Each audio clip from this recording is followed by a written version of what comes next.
ku xidhnow badda cas 24 TV.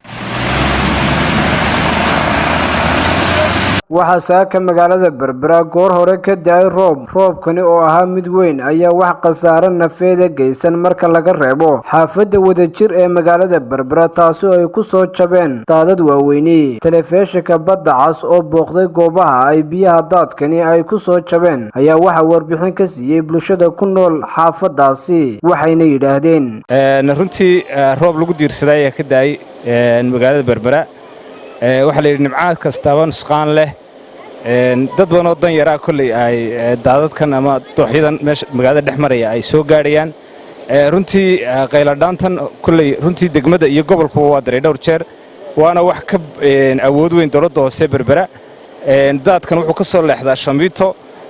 kulay intii taagteeda ahayd dowladda hoose in badan way isku dayday inay qabato laakiin waa wax ka awood badan marka aad eegto xaddiga biyaha soo jabaya waxaan leenahay dowladda dhexe inay caawimadeeda ka qayb qaadato dad badan oo dan yara ayaa runtii maanta ay halkan ku kala xidhan tahay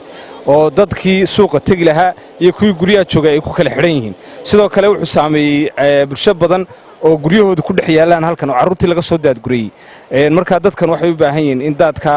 laga mooso oo dusha laga mooso oo dowladda hoose iyo dowladda dhexe isugu tagaan halkan aanu joognaa waa xaafadii Waraabowtaaga waxa ka daayay roob wanaagsan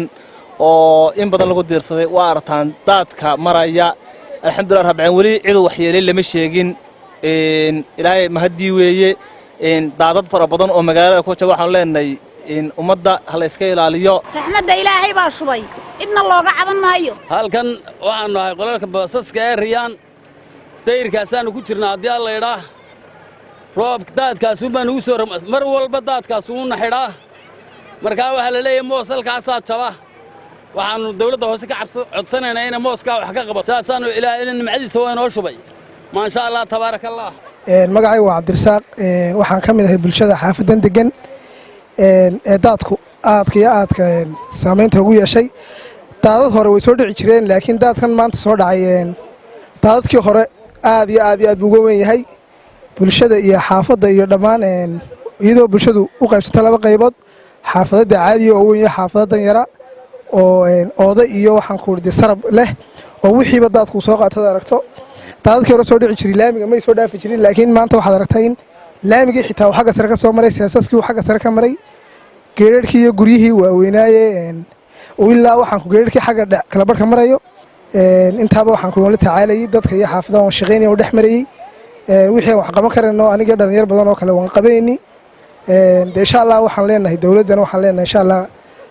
markay tan oo kale timaado inay dawladdu doorka iyo xagga hore ka qayb qaadato ayaa loo baahan yahay insha Allah wax saameeyo wax dhib u geystay ma jiro aan guryaha u galay ahayn iyo waxaan ku dadkaas gurmad u baahan iyo in la qaban qaabiyo oo dhalinyar iyo caruur iyo maato iyo dad dan yar ay ku jiraan Cabdirasaaq Qaasim Jaamac wararka telefishinka badda cas magaalada Berbera.